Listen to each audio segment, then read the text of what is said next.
Alrighty guys, we're back for some mono red equipment, and this is a Lost Caverns of Ixalan Standard brew. We're gonna go over the deck, then hop right into some ranked, but first things first, for anyone who may not know, I'm Red Cat and I build all kinds of different decks, but I do prefer aggro decks and any decks with red in them as well.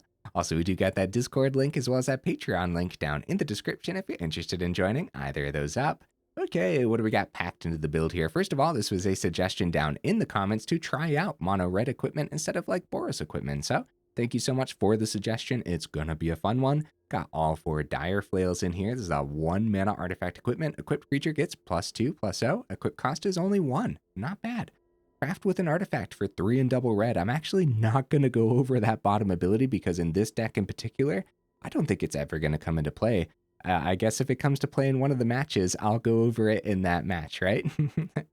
So we have 4 Goblin Tomb Raiders here as one of our main creatures. 1 mana, 1/2, but as long as you control an artifact, Goblin Tomb Raider gets +1/+0 and has haste as well. So hopefully more often than not, or hopefully all the time, this is a 1 mana 2/2 with haste, which is absolutely disgusting, dude. We got all 4 Kumano faces Kakkazan because it's a good card. Have 4 Mirran Banesplitters here. This is a 1 mana artifact equipment with flash. The equip cost is 3, so pretty steep. But when it ETBs, attach it to target creature you control. Nice, free attach. Now the equipped creature gets +2/+0. It may look janky, but it actually isn't that bad, especially if you're using it as like a combat trick on something like Monastery Swiftspear, right? The prowess is going to be huge on this card. Yep, also just one of our main creatures is going to be excellent in here, as it usually is excellent in every build that it's in, right? Have a single Monstrous Rage. Doesn't fit that equipment theme, but it's still going to be worth the one of, I think. We have 4 Play with Fire, going to be an excellent burn spell as always. We got 4 Rabbit Batteries, 1 mana, 1/1, equipment, Rabbit. Has reconfigure for 1 red mana. Now the equipped creature gets +1/+1 and has haste. Nice. It really isn't bad at all. It kind of underplayed, and that's totally Mono Red's fault for having way too many good 1-drops, man. Holy cow, you know what I mean? But equipment shell, so it's going to be beautiful in here. Have a 1 of Eater of Virtue, 1 mana equip cost for 1. Equipped creature gets +2/+0, so the same stats as the Dire Flail. However, it's legendary, so you can't have multiple of these on the board at the same time. But also has this other ability. Whenever a equipped creature dies, you exile it, and then as long as a card exiled with Eater of Virtue has flying, equipped creature has flying. And then the same is true for First Strike, Double Strike, Death Touch, Haste, Hexproof, Indestructible, Lifelink, Menace, Protection, Reach, Trample, and Vigilance. Oh my goodness, every time I read that's just way too many keywords. Now, most things in here already have haste anyways, but grabbing a creature with haste isn't a terrible thing because we could maybe give haste to our Inti, right? But also, grabbing a double strike off of our Lizard Blades could be really good too. So Lizard Blades is a 2 mana 1/1 with double strike. Equipped creature has double strike, and then the reconfigure is 2. So it is an equipment lizard fitting that theme. Nice. Now the Inti is a 2 mana 2/2 legendary creature, human knight. Which reminds me, guys, we gotta go back to knights. It's been a while, like Jeskai Knights or something. I feel like it's been a while since I played Knights. Anyways, whenever you attack, you may discard a card. When you do, put a +1/+1 counter on target attacking creature. It gains trample until end of turn. Okay, why not? Whenever you discard 1 or more cards, exile the top card of your library. You may play that card until your next end step.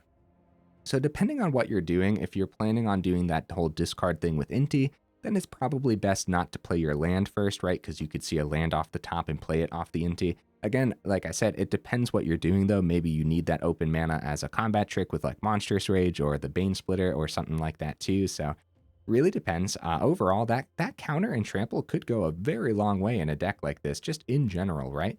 It could be as simple as just plugging an extra counter onto Feldon, right? Feldon's like a card that the opponent never wants to block, and so as you're buffing this up, it becomes, you stick the opponent between a rock and a hard place. Like, do they block? Do we let the opponent see a whole bunch of stuff off the top and then choose exactly what they need? Yeah, Feldon has been terrific, huh? Oh, and like just attaching normal equipment to this happens to be good too, right? Like attaching a Dire Flail to Feldon and having it be a 4/2, that's totally fine, man. Like I said, the opponent doesn't really want to block it.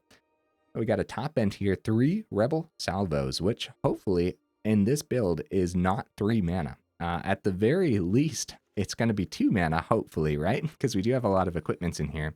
We have 15 total artifacts, and all 15 of them are equipments, so 1/4 of the build. Yeah, hopefully, at the very least, is 2, and then more often than not, I hope it's 1. That would be sick. So it's an instant speed affinity for equipment, so yeah, it costs 1 less to cast for each equipment. Then it deals 5 damage to target creature or planeswalker. That permanent loses indestructible until end of turn. Now, we don't get to see like too many indestructible things right now in Standard, as far as I remember, right? Yeah, there's not a lot of indestructible floating about. Even so, just 5 damage is huge because Shieldred is a problem, dude. More top end, we got a couple Goddrics because it's excellent. And in a deck like this that just has way too many 1-drops, it's going to be very easy to get that celebration. When you get that celebration and it becomes that 4/4 flying dragon, it's going to be an excellent card to equip stuff onto as well. Like, hey, maybe we'll get to equip the Lizard Blades to it or something and have a nice double strike flying dragon in the air on the Goddric, right? At that point, you're probably asking for a lot, but you never know. At the very least, maybe attach a Dire Flail to it and get 6 damage in the air. That could be awesome. Squee's also in here. Just, you know, good card. It discards well to, like, the Inti. And Inti's stocking up your grave to bring back the Squee as well, so that's important to note. Squee works with Goddric really well, too. Just, you know, overall, solid, sustainable card. So yeah, 18 total land in here. A couple of them are Crucible and a few honorable mentions. I had a lot more honorable mentions, but I just kind of cut them out because they're like, you know, sometimes there's so many different ways to put a deck together that like you might as well just build a whole other deck out of the honorable mentions. You know what I mean? Feels super weird not having Lightning Strike in here. Definitely honorable mention for a reason. Same thing with like Ren's Resolve. We have so many 1-drops in here. It's like maybe we need more ways to see more off the top outside of the Feldon and outside of the Inti as well. So again, honorable mentions for a reason. Sir Ginger almost made the cut because Wandering Emperor is a pain in my butt, dude. It has been a big problem in the last couple of weeks. It is in everyone's deck. Sir Ginger does help get around it a little bit because at the very least, if they do flash out Wandering Emperor, then this would get the hexproof, right? So that's something to note for sure. Or if the Wandering Emperor already took out some of your other creatures and it's already on the board, then you can drop the Sir Ginger, give it haste, all that other good stuff, right? So yeah, almost made the cut. And then Ironcrag almost made the cut because we have so many legendary cards in here too. Feel like it's a little bit too slow for what we're trying to do in this particular deck though. Okay, guys, is that everything? I believe so. 30 total 1-drops. Look at that, half the deck, guys. Hopefully the 18 land is going to be enough. Hopefully we don't flood with 18 land, right? So either way, let's go ahead, take it into some ranked and see how we do.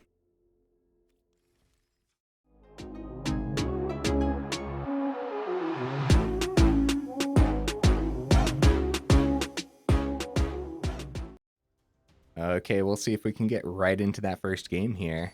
Heck yeah, we do. All right, what am I expecting from the build? A little bit. I'm expecting a little bit because the last time we played a lowball red, like with this many 1-drops and stuff, it was actually pretty good. So I think that we might have something here maybe. So we'll see. That's what we're doing. We're testing it to its limits. I'd say Swiftspear on turn 1's a little bit better, then go Kumano Rabbit Battery next turn. Oh, double Kumano. Although, if we knew we had a 3rd mana, then it would have been Kumano first turn, I would say. Either way, double Kumano is excellent.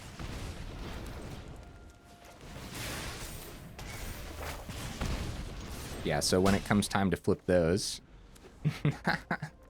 Getting Goddric down. Oh, wow, dude. Holy cow. Well, I guess at this point...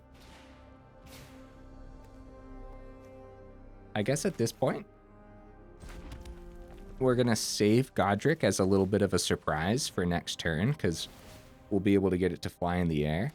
And this might be removal here, too, so... Rabbit Battery, attach Rabbit Battery, the 1/1, to the Swiftspear. With the 1 open mountain. I mean, it looks like something, man. Some kind of removal. Would it be better to just swing wide and then attach it, actually, right? I don't know. I guess, yeah, swing wide, then attach at the end of my turn would have been fine too. But either way, if it's like removal, they want to hit the 3/3 rabbit battery probably. Okay, get lost. Oh, map tokens could go a long way for us. Yeah, as the game goes on, those could be good. So yeah, Kumano flips 2 times over next turn. Okay, they're back up to 14. They still have a swamp after all that. Okay, mountain is totally fine here because we have the map tokens now too. So we're gonna go mountain. We're gonna get the Goddric down. It's gonna be a 4/4, and we're gonna go for that map token on one of the etchings. Doesn't look like a cut down. Mountain off the top. That's not great. Opponent's down to 5. Hopefully this is not a board wipe, guys. Oh, GG opponent. GG. Rabbit battery doing a thing that game. That was fun. We drew well, but that was a lot of our land. 5 out of our 18 land. Was it a lot? Yeah. Yeah, I think I think that was a little bit on the high end of land, right? After the third one, it's just like, I guess we realistically don't need anything past 3. Because if you're taking your turn to play your 3-drop, you're hoping that that's wrapping up the game, at least in a couple turns, right? Outside of that, if you have 3, that enables you to pretty much do anything in the deck multiple times. Oh, 3 in the opening hand, too. Is 18 land too much? Maybe. Probably not. It should be fine. I like seeing that artifact there with the Tomb Raiders. All right, we're going to give this a shot, dude, especially since we got one of the lands being utility land and we have Feldon being legendary, so like the Crucible gets a little cheaper for that. We'll see. We'll see. Because it also depends on if we see more mountains off the top, too. Turn 1, Tomb Raider. Turn 2, Lizard Blades. Turn 3, Feldon, Tomb Raider number 2. Like, yeah, bro, that's a line of play, and that's pretty legit. Oh, looks like the opponent is holding us up this game, guys. We'll go ahead and pause until the opponent shows up. Okay, the timer ran down. The opponent did not show up, and we drew another land. I'm still going to play it out just in case. Recently, in the last like month or so, or maybe a little longer, we've been noticing the opponents not showing up more and more often. I can only imagine that means that they're freezing or their game's crashing, right? So, yep, I'm not sure if the opponent's here, but man, I really wanted to play out this hand. The 4th mountain was pretty bad, but like I really wanted to play this hand out, so... All right, we'll go ahead and pause and see if the opponent does end up making an appearance. Guys, the opponent arrived. Let's go. Okay, we get to play out this hand, and it's going to be a fun one, dude. Okay, so maybe it's Feldon, and then Lizard Blades Tomb Raider for turn 3. I like Lizard Blades being able to swing in next turn, though.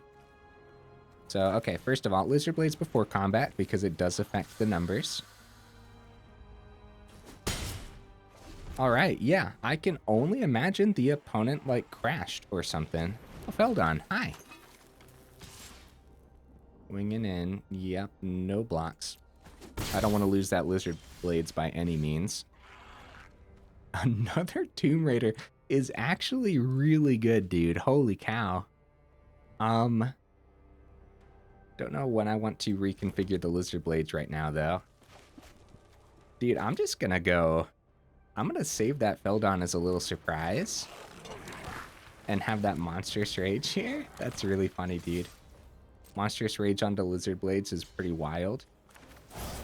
So we're gonna do that. There's a ton of damage. Holy cow, dude, that's a ton of damage. Jeez, bro. Opponent's down to 6. That was our turn 3. We still got that Feldon in hand. And then Crucible we don't have to play. Inti with the Feldon. Nice. Oh, is this Boros Humans? No, that's a vampire. Never mind. Never mind. That's funny. Could be like Boros aggro though. Yeah, GG opponent. GG, buddy. Woo. Ranking on up through gold. Yeah, the U ranks just recently reset. They gotta get back and sit pretty at the bottom of platinum again, right? Actually, last season we were accidentally ranking up through platinum, so that was nice at least. We were getting there. We would have needed a lot more time though. Oh man. I know I say it sometimes, but at some point I want to sit down and I want to rank up. It's such a hassle, dude. It can be so miserable as opposed to just playing for fun, like how games are supposed to be played, you know? At 3 mana in the opener again. Okay, opponent goes first. Right, so we give this a shot. If they're mono red, then we're probably in danger, right? Ooh, 4th mana. What's going on, dude? All right. I'm gonna go Rabbit Battery. Turn 2 Kumano for the turn 3 Squee. Give Squee a little boost. Get him to a 3/3. Feldon, yep. Scary stuff. Kumano flips next turn. Goddric at the ready, dude. So Goddric on turn 4 is pretty good because it'll be a 4/4 off of the Kumano flip. Kumano, and do we go Monstrous Rage just for the sake of damage? 4 down to 14. No, right? We save Monstrous Rage. We don't have a great block. We're taking 5 here at the very least. If we saved Monstrous Rage 2 block, maybe. Yeah, there's their Goddric. Okay, scary mono red business, dude. Down to 7. That was their turn 3. This is our turn 3. So Squee blocks well enough.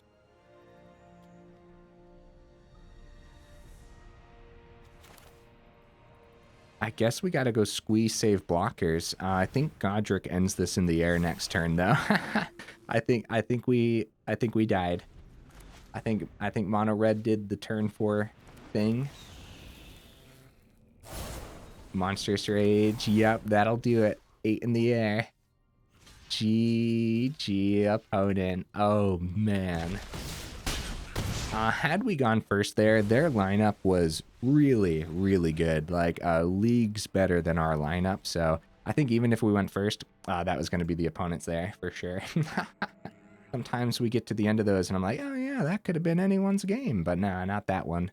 I don't think so. Not with how that lined up. So that's a good example of maybe I should have mulliganed to try to find a faster hand since we knew the opponent was going first there. Outside of that, less land. I feel like we're seeing a lot of land for only 18. Like, we definitely don't mind getting the 3rd on the board at all. But it does feel like we're seeing a lot, you know what I mean? Here we go. Oh, Rebel Salvo in hand. Maybe we'll get to hit a Shieldred this match with that. Yeah, dude, this is good. This is good. I like it. Turn 1 Swiftspear, turn 2 Dire Flail equipped to Swiftspear? Oh, maybe. Might just be Rabbit Battery. It, of course, depends what they end up playing. Opponent goes first, unfortunately.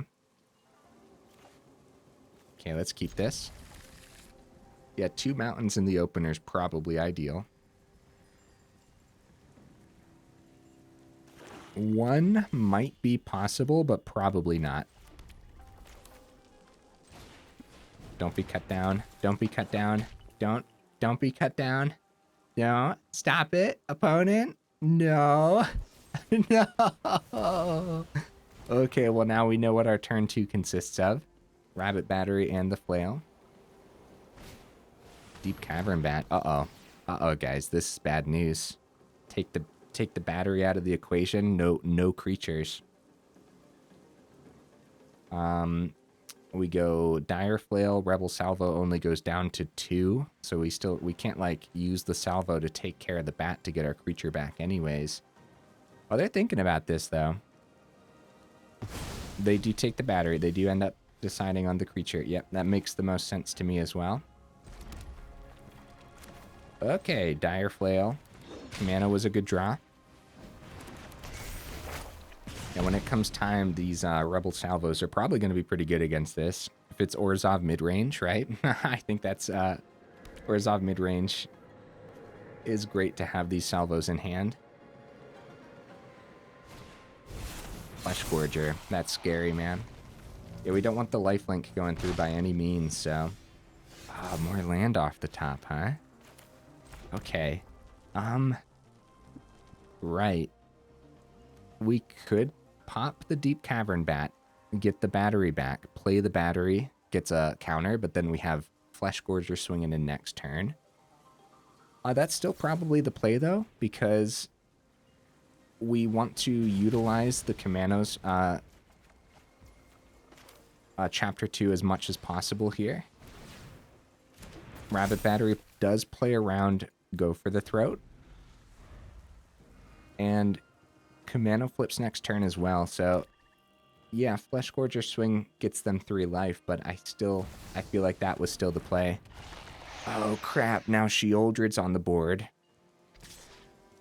Okay, they're back up to 23. Before we draw, we want to pop the Sheoldred, and that's probably just Sheoldred number 1, unfortunately, guys. More land off the top, guys. Are we flooding with these? Are we flooding with these land right now? That's not good. Can we keep up with the life gain? Probably not. I wouldn't mind equipping the Rabbit Battery, but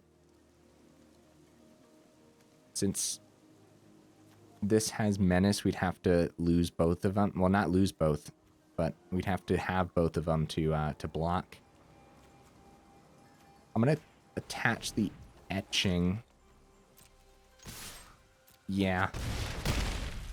Yeah, unfortunately, guys, I think we're in trouble.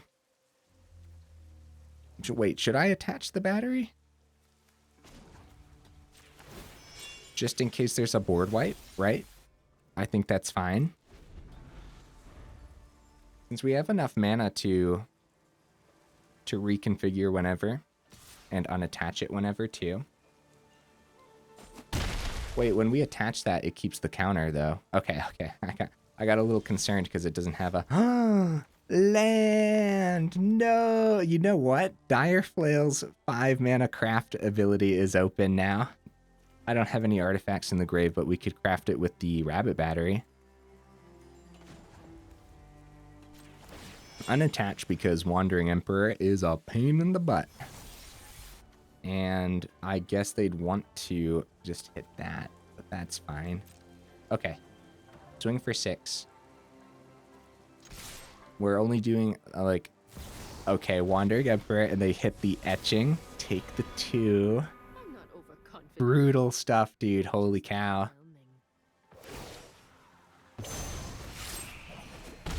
Is there any way through? There might have been a way through.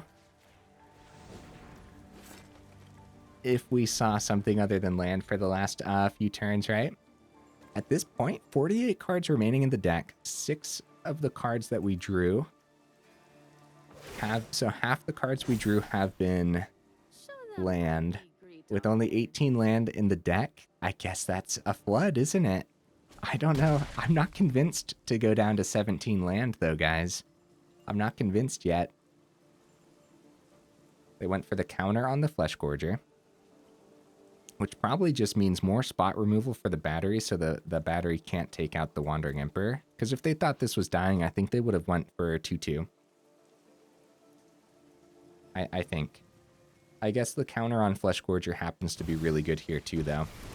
Sorin the Mirthless. They can get a blocker down.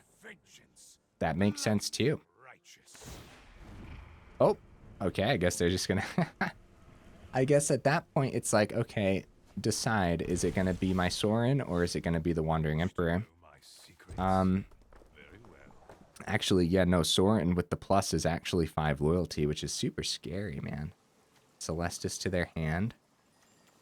Oh, buddy, this is a lot to deal with, huh?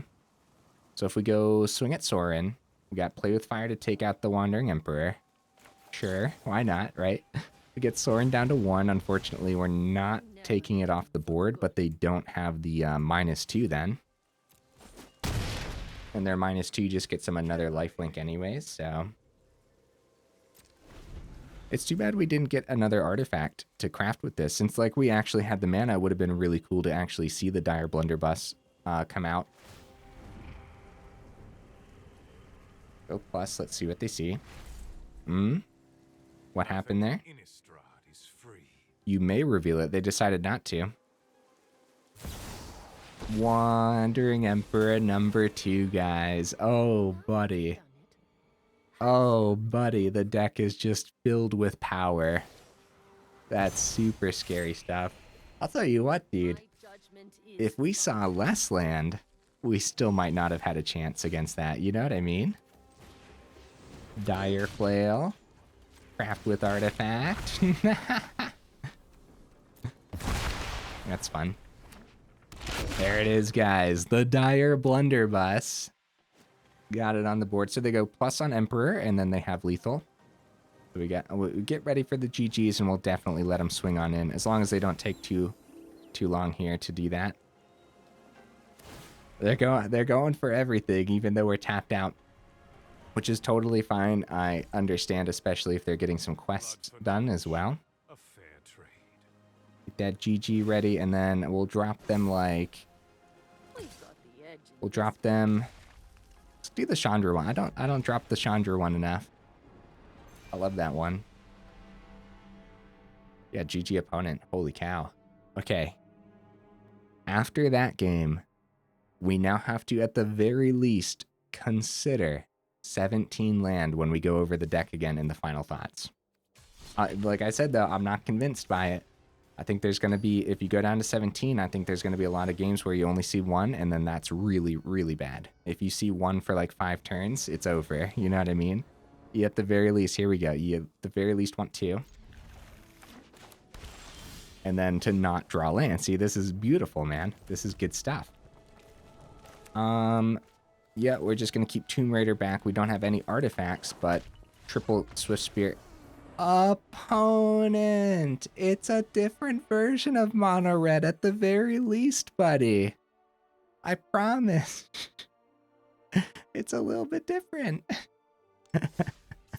Aw, man. Well, at least we got to showcase another hand. That's good, at least. Overall, the matches have been wickedly fast regardless, right? So, like, how many games did we actually get in so far? I actually don't even know.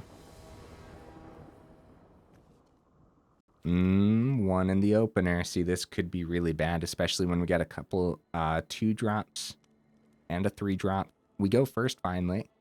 Wait, did we? Yeah, we went first. Wait, getting my games mixed up, guys. I've been doing that a lot recently. Let's mulligan. Oh, my heart. My heart. Okay, well, we're gonna have to try it. Keep 6. Ditch the Squee. I don't want to go down to 5, guys. I really don't. And at least we have, like, Swiftspear here. The Scry on Play with Fire, too, is noteworthy. Ooh, Dire Flail. We're going to have to go for the Scry on the Play with Fire, though. Okay, there we go. Mountain on the top. Okay, beautiful. Beautiful. That's what we want to see, dude. Oh, Jund colors. Oh, that's scary. Persistence, back up to 17. So it's Feldon over the Inti, and then Inti for next turn, and then swing with the Feldon, right? 3 open.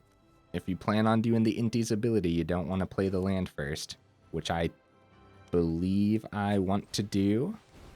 Problem is spot removal, right? I'm not too concerned about the mountain, as we could just see another mountain right off the top. Go for the throat for the Inti. We're going to swing for 2 and get that Dire Flail down then. Okay, Rebel Salvo down to 2 for when their Shieldred comes down. Blood Tithe Harvester. Uh-oh. That still might be a good target. Collector's Vault, okay. Oh, another mountain off the top, guys. I wonder if we actually just accept that trade instead.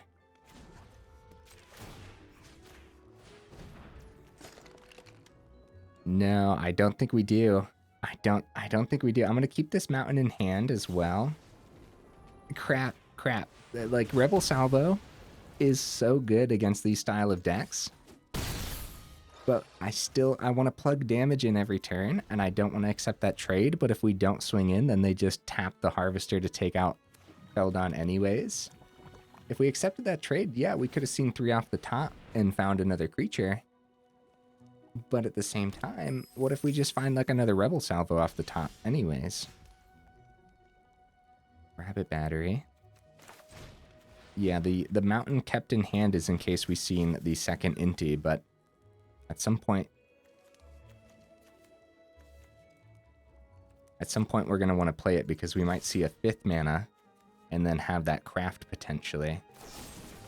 Go for the throat on the Feldon, unfortunately. That's why we didn't reconfigure first. Equip to battery. We're still plugging damage through, man, but we're going to be in trouble here in a second. I'll get the mountain down this time.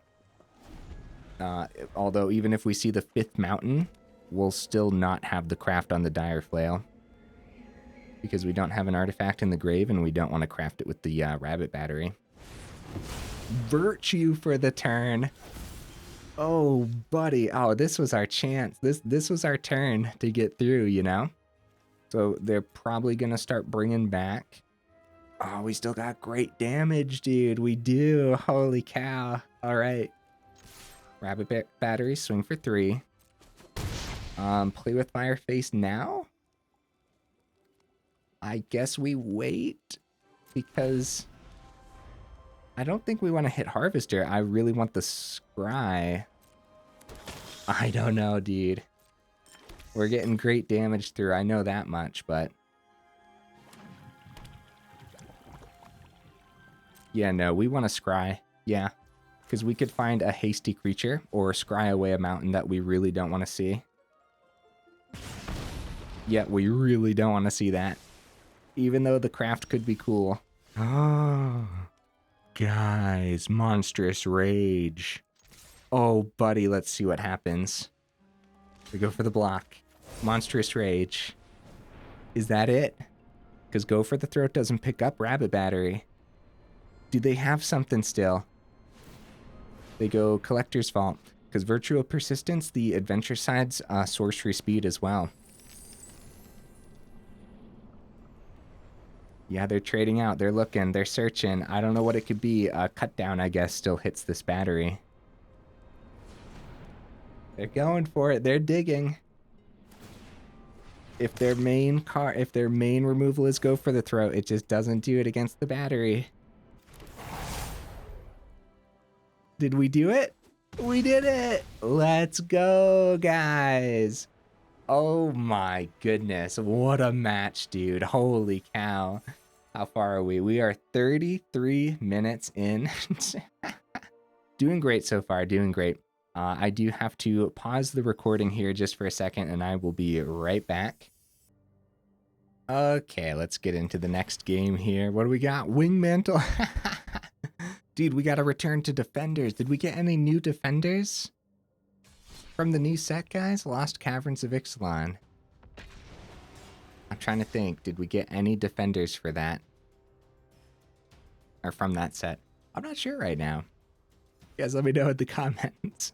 And let me know if you're interested in another Defenders list, right?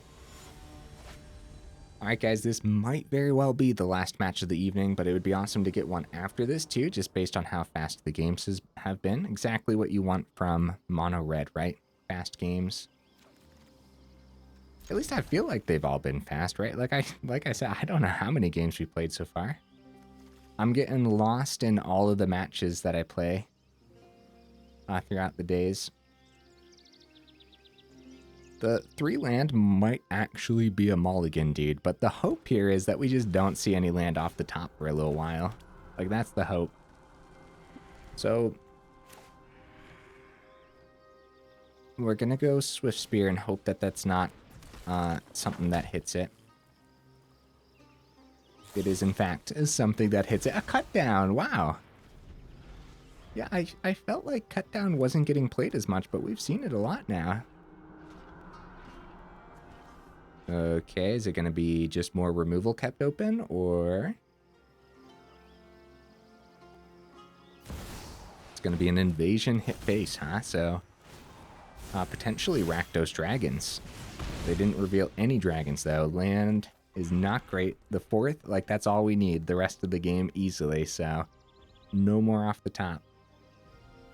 Bane. So if we go Kumano, we'll get an extra counter on the Raider and prepare the Dire Flail for equipment as well. And now this will have the haste too. So I don't know, guys. I don't know about this one.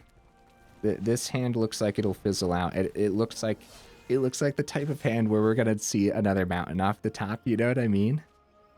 I really hope not, but. Okay, Squee, that's not bad at all, dude. We really don't want them to flip this invasion, but it might still happen.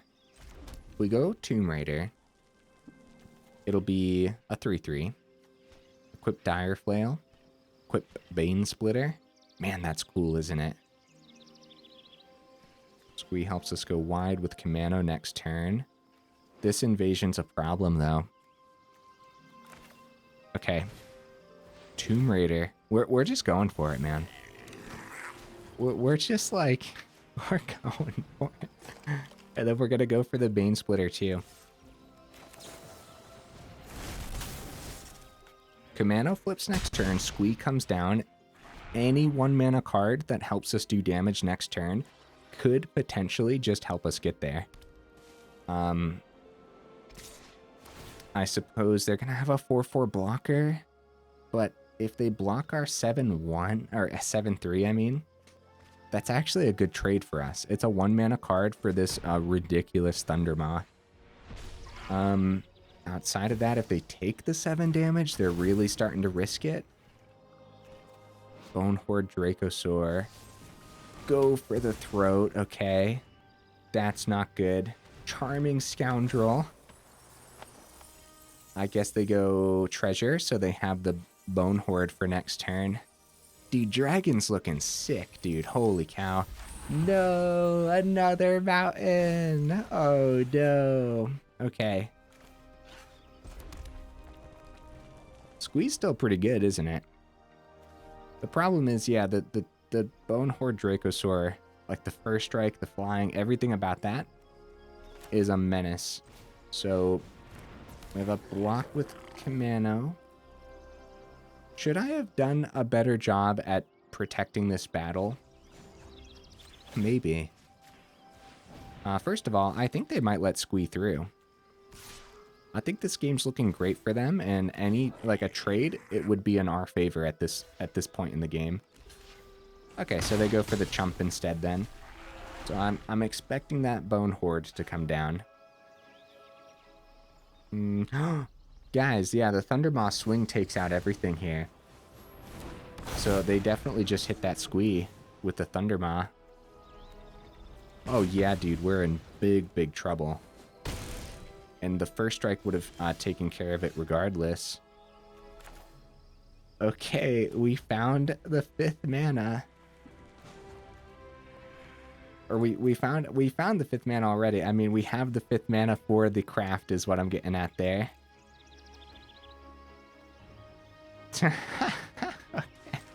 Okay, like we're super dead because their swing. That would be the Banesplitter. Their swing takes out our etching regardless, so look at us, dude, activating the blunderbuss in 2 different matches. I'm shocked. Does that mean we need 17 land? I'm way too sketched out to go down to 17 because then your opening hands are gonna be 1 mana a lot more often, and that just doesn't sound great, does it? So dare I say, did we get a little unlucky in some of these games? Yeah, probably. This is a lot of land for not a lot of land in the deck. Now, that being said, even if we saw more, These would have been really tough uphill battles, huh? This is opponent. This is probably a full swing from the opponent, I would say. Riveteer's Wreck. Oh, and the Scoundrel, too. Play Scoundrel. They could even give the Wicked Roll to just one of their dragons. Oh, they had 2 Riveteer Requisitioners. They can ping the Etching, get that out of here. Ping Face. That's that, guys. Cool dragon build, opponent. Neat one. Love the Requisitioner. Paired with the Charming Scoundrel, too. Just a lot of 2-mana ramp. I forget if I dropped the GGs, but I did there at the end, just in case. Okay, guys, we are 40 minutes in.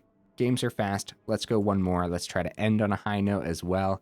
The deck has not been drawing that terrific overall, has it? Like, overall, the deck feels fine. But overall, too, it's also like obviously there's no realistic curve in the build. And there's the curve relies on playing multiple 1-drops on the same turn and like using our equipment on the same turn as playing 1-drops too and stuff like that. So that's definitely something to be said about the build overall. This is good. This is good. This is keepable. Okay. Okay. If we went first here too, that would have been much better, obviously, but overall, yeah, this can get there. Voice of the Blessed. Oh, crap, dude. And they go and take this, don't they? It can't be Lizard Blades. This needs to come off the board now before it gets out of hand. So they take this. They don't block. And then we want maximum damage early before anything else. So Monstrous Rage is the play, right? Over the Rabbit Battery. Since Rabbit Battery has haste. Down to 13. That was our turn 2, and that was a good turn 2. That was a great example of what I meant by the curve relying on 1-drops too, right? Back up to 14. Overseer. Inti's great. Inti's great. So's Lizard Blades. I'm more so concerned about getting a counter on Swiftspear over seeing like a mountain on top. So let's ditch one of the Lizard Blades, and we might see a mountain to play, and then we could get the, well, Kumano, that's fine. Yeah, not seeing the 3rd mana. This is more what I would expect from 18 mana. Like, this is fine. Not seeing the 3rd for a few turns. 4 mana open. What could that be? Nah, just teasing. It might not be Wandering Emperor, but it probably is. So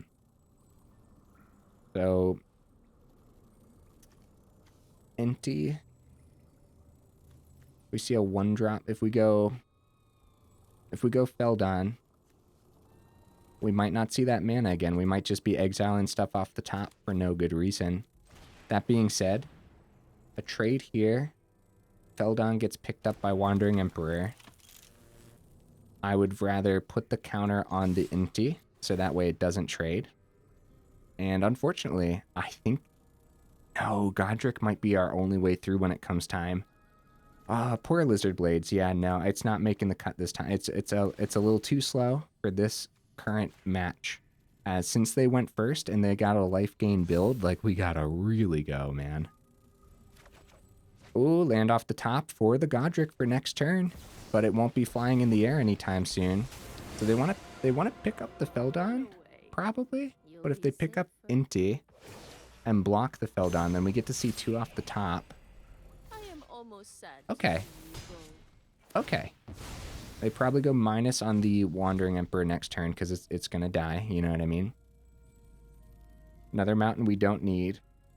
We'll go Swiftspear. We'll go mountain.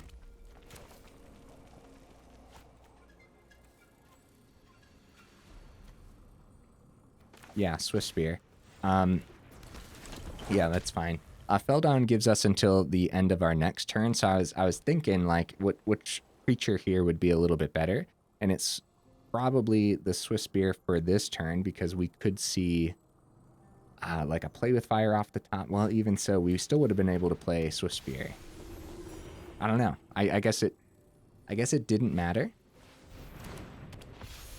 Giada, Inspiring Overseer. In that order, they must have drawn the Giada off of the Overseer's draw.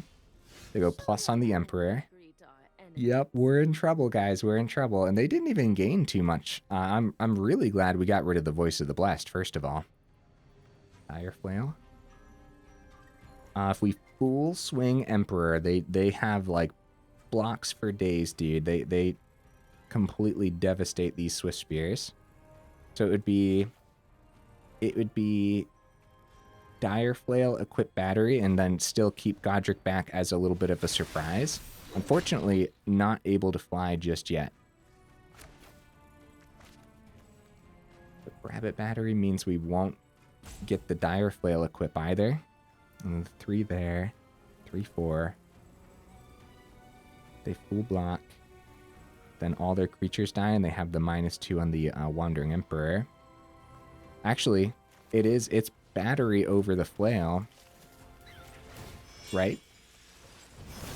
And then it's full swing at Emperor. They take it, then keep the... Crap. This is tough. This is really tough. We accept the trade here, and the Wandering Emperor survives, and they have the exile for the other one.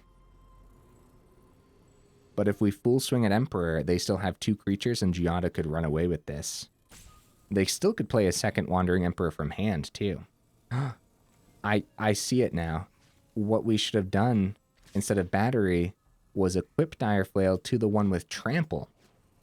They still could have traded out, but the extra 2 would have done the Emperor in. Oh, crap. Yeah, no, that was it.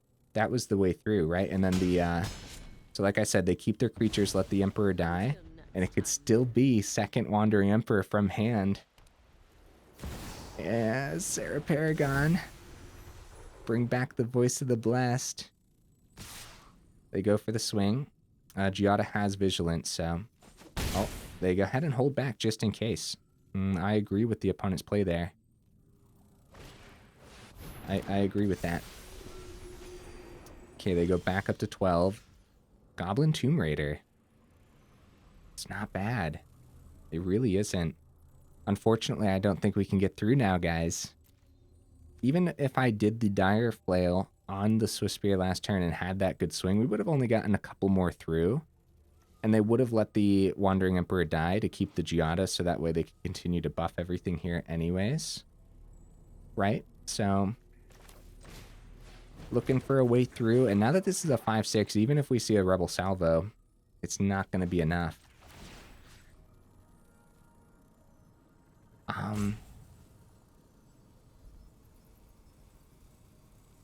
Yep. Yeah, I think Angel's got this, guys. I think they do, and they just have to play it safe for a few more turns and get enough firepower in the air. Even so, the Sarah Paragon letting them bring stuff back, like the Voice of the Blessed that we got rid of earlier. Uh-oh. Uh-oh. Yeah, overall, they didn't even gain too much life. I think they gained like 4 life this game, maybe? Or 5 life, because they brought this one back with Sarah Paragon. So yeah, only 5 life gain. So even if without the life gain, they would still be alive. Their creatures are chunky enough. Goddric not doing too much, just chilling in the hand right now, unfortunately. Down to 4, we're dead next turn, so let's get a fun swing in. Oh, they still had stuff to play, dude. Sanctuary Warden. Brutal business, man. They get that 1/1 if they get rid of a counter, so they might as well. Yeah, they might as well do that. Get rid of one of the shield counters, huh? Okay. Hey, play with fire is actually decent, dude. that's actually decent. But they got blocks for days, so let's full swing. And then it would be play with fire to face. And then they chump the Swiftspear. Yep, like just in case. They might as well, because the last 2 cards in our hand could have been like Lightning Strike, play with fire. Even though we know we don't have Lightning Strike in here. So yeah, being as safe as possible there makes a lot of sense. Maybe we should have gone wide with the Rabbit Battery too. Maybe that would have made a little bit more sense as well. Good game opponent. Tough uphill battles today. I actually don't know the win rate of the deck, as it does feel like we've played quite a few, but I actually just don't know. Like, did we at least win half of the games? I'm not sure right now. I'm not sure. Either way, had fun. I love this style of low ball red, dude. Just way too many one drops packed in. Overall, though, it did feel like we drew relatively poorly, and that very well might be the deck's fault and not just bad luck, too, right? So, more testing required for sure. Angel's looking pretty cool over there. About 50 minutes in, let's go over the build one more time. It's going to be fast because I feel like I just went over it. I feel like I already said everything I wanted to say. Now we'll go over some of the individual cards real quick, too, as soon as the server keeps up with us, right? Mono red equipment. Thank you again for the suggestion down in the comments. It was fun. The full suggestion was talking about including mono red equipment into like the current mono red shell, which I really loved that idea, and that's what I was trying to bring to life here. First of all, Lizard Blades felt pretty slow. 18 lands just felt all over the place, dude. Sometimes it felt like we had 24 land in here, which is obviously too much for the curve. And then sometimes it felt like we had 15 land in here, which is definitely too small for the curve, because you do want at least 2 on the board for a while. And that being said, when we had 2 on the board, for some reason, our 3 drops became very prevalent in the hand, as we only have 3 of them. Where Rebel Salvo, of course, is we're trying to have it be a little cheaper, so we hopefully can do it for 1 more often than not. Probably 2, I would say, because you're not always going to have 2 equipment on the board. So the 3 drops just felt like a lot. They kind of felt clunky because of how we were drawing. So were we getting unlucky? Is it the ridiculous curve of the deck? I don't know. I really don't. I think more testing required overall. But that being said, we do need a way to bring a little bit more speed to the build. Maybe the 4th Rebel Salvo could help us out against some of those chunkier creatures. 2-3 might not be enough. I could see. Dude, Monstrous Rage was really good today, wasn't it? There's some problems, right? Because if you drop the Lizard Blades, that's less equipment and less artifacts for the Goblin Tomb Raider, and less equipment for the Rebel Salvo. So even though they felt really slow, what do we trade out? Because we need some other form of equipment. At that point, you probably still want equipment creatures, because you still want a lot of creatures in this build too. The other equipment creatures you have choices for in 2-drop spot, like, aren't that great either. So it would still just be Lizard Blades with the double strike, which, like, don't get me wrong, it did a thing today. Like, we had that double strike with the Monstrous Rage, which was absolutely wild. It just felt a little slow. And this would be like a great card to give haste to off of like Eater of Virtue. Maybe we want 2 of these instead. Probably not. I think that the legendary artifact is going to hold you up a lot more than just the Dire Flails, which actually felt pretty good today, right? Dire Flails felt pretty good. Didn't see Banesplitter as much as I thought we would, but we did see Swiftspear enough to say, hey, those Banesplitters would have been good in hand too. Yeah. I don't know. It felt good, but it also felt a little bit off as well. I mean, I would say put it on the do not craft list, just based on like how the Dire Flails are rare. Other than that, mono red tends to be pretty budget. Let me see here. Yeah, some commons, a lot of uncommons. Tomb Raider's common. Feldon, if you're a mono red player, you probably already have. Inti is pretty decent. Okay, we're gonna be packing this into a lot of different builds. We just don't exactly know what builds yet. I think Inti was actually really good in this one, though. What do you guys think? Again, a little bit slow. It doesn't have haste. It's a good one to give haste to, but mostly you're just like having your other creatures on the board. Inti's a little bit of a bonus surprise that you play. I think seeing cards off the top with this was huge as well. I wouldn't drop these at all. And then, like, yeah, Lizard Blades is rare as well. So other than that, yep, pretty budget. Still, though, if you don't have the cards, I would still put it on the do not craft list, unless it just looks amazing. Unless it looks like really, really fun to you, right? The Crucibles didn't hold us up, which, yeah, as far as like the 18 land go, at least 2 of them were utility lands too. So let me know in the comments, did we play with too many land? did we play with just enough and get a little unlucky? Because I've been asking that question this whole video, so I am very curious to know everybody's opinion. Other than that, if you guys made it this far into the video, for real, y'all are champions. I super duper appreciate you. I'm about to go back and fast forward through the video to see how many matches we actually got in, because I literally I have no idea. Did we get like 8 games in? Did we only get like 5 games? I don't know anymore, guys. Send help. Too many games of Magic. Okay, hey, I'll see y'all in the next video.